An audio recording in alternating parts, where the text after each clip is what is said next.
We're gonna drag and drop. Let's see what happens.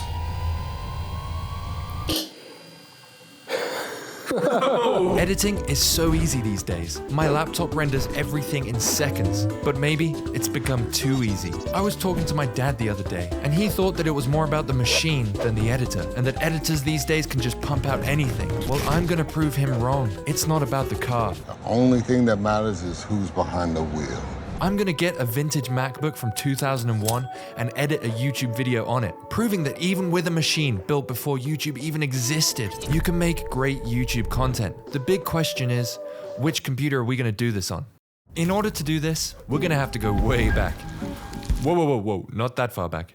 But back far enough to the point where you can install editing software and it's a challenge. And guys, I've found the perfect computer. A computer that can use the very first version of iMovie. A glorious, colorful computer that was first released when I was just a 1-year-old. I'm talking about the iMac G3. Look at this machine. Featuring a 350 MHz processor, 64 whole megabytes of RAM, and a 6 GB hard drive. And something that everyone can get behind, a graphics card with 8 megabytes of VRAM. Now this thing can surely edit. These were discontinued in 2003, so the first challenge I'm facing is needing to actually get my hands on one. And let me tell you now, that's easier said than done. Most of the listings on eBay either aren't working or are wildly expensive. So in my search for the right PC, I actually stumbled across one on Gumtree that was about £170. It met all of my requirements, mainly being that it worked. I think I'm gonna buy it. I'm gonna message the guy now. So I messaged my man Mark, and he accepted my offer. And in the blink of an eye, I was ready to go pick up this thing on the same night. It was gonna be a bit of a drive to get there, but hopefully it'll be worth it. So I drove for 2 hours straight.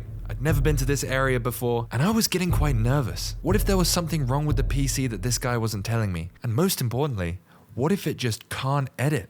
Arrived.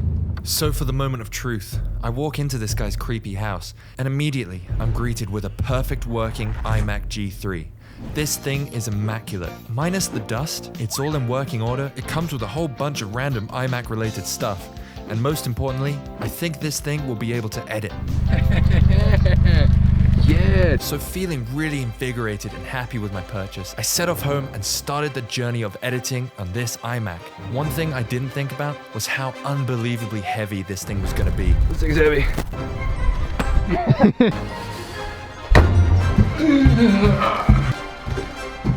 You're in the way.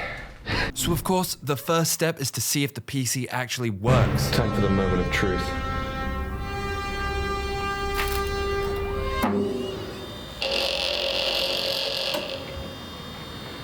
Now believe it or not, that sound you hear is the classic Apple startup sound effect. Good lord, that sounds good. And the problem with the PC is that its speakers are blown out. But this really isn't the end of the world and is the least of my problems right now. As I started the computer, the first message that popped up was the iMac telling me that its behavior could be erratic because the date was set to 1970. So after fixing that problem, I immediately opened iMovie. Now luckily this computer has iMovie pre-installed, and not just any iMovie, iMovie HD. Now what does this mean?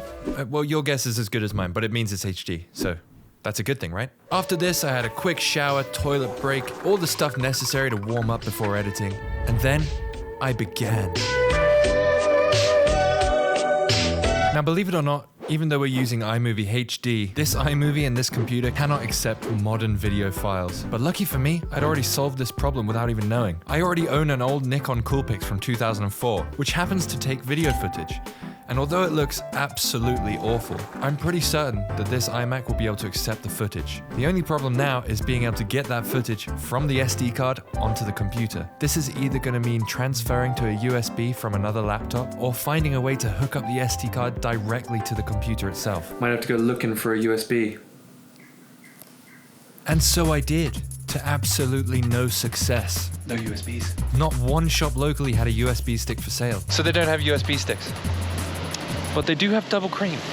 We're gonna make a wicked pasta later. So it was down to option number 2, which was to find a way to connect the SD card directly to the computer. In yet another stroke of luck, I had the right components on me already to do this. I had a USB-C to USB connector and a USB-C dock that could hold the memory card. Here it goes. It's in. Here we go.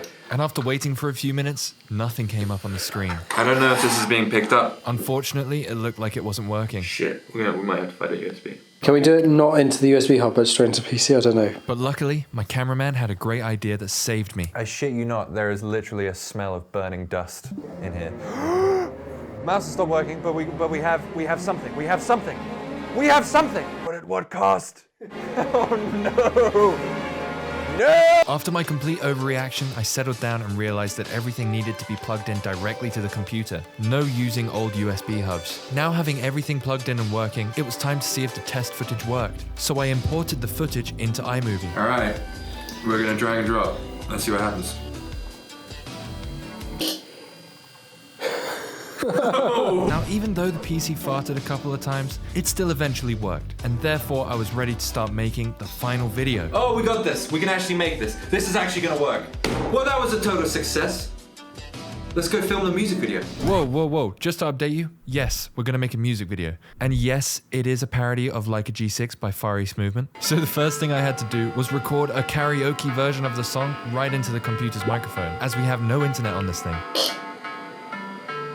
After that, I type out some lyrics which I think will fit the song, and then record them straight into the microphone, using the feature in iMovie to record voice lines. Edit vids on iMovie.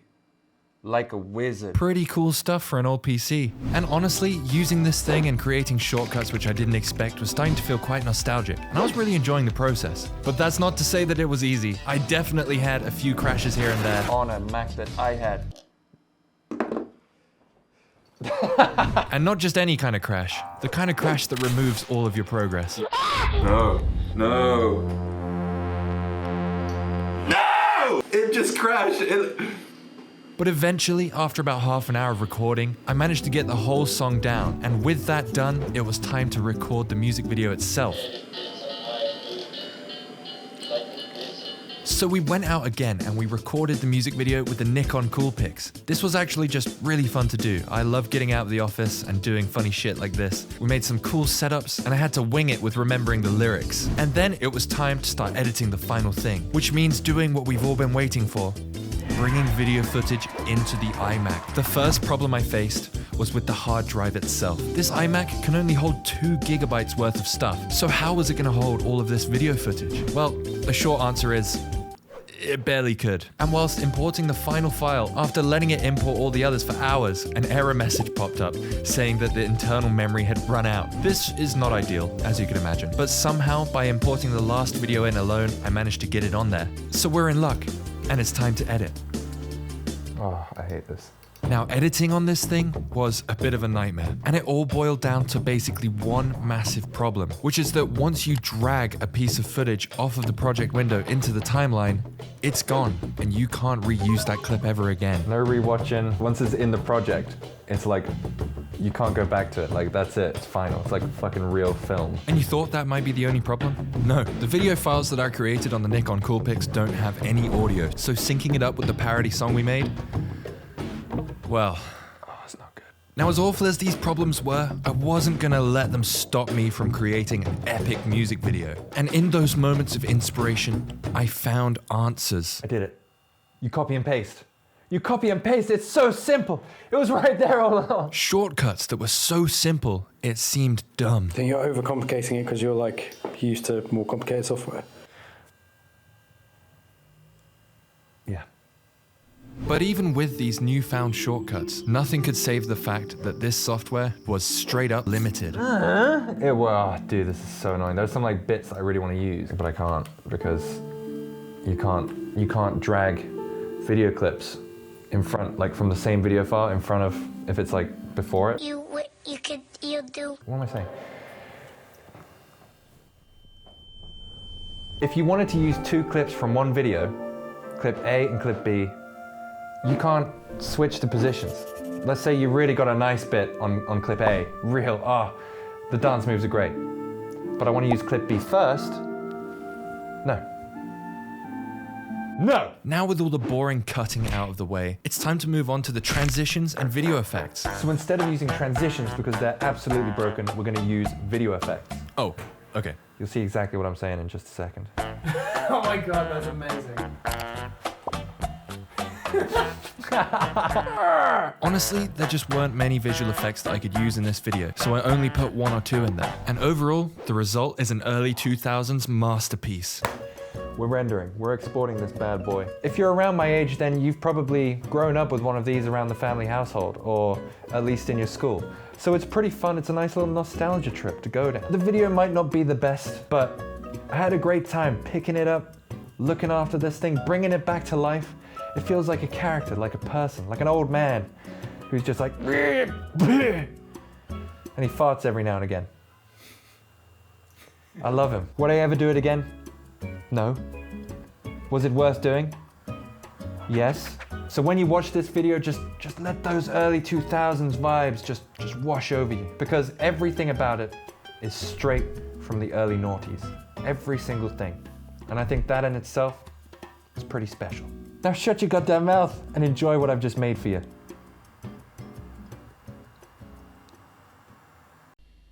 Edit vids on iMovie like a wizard on a Mac that I had never considered. Forget about your stupid USB-C. Now I edit so fly on my G3, like a G3, like a G3, like a G3, like a G3, like a G3, like a G3. Now I edit so fly on my G3.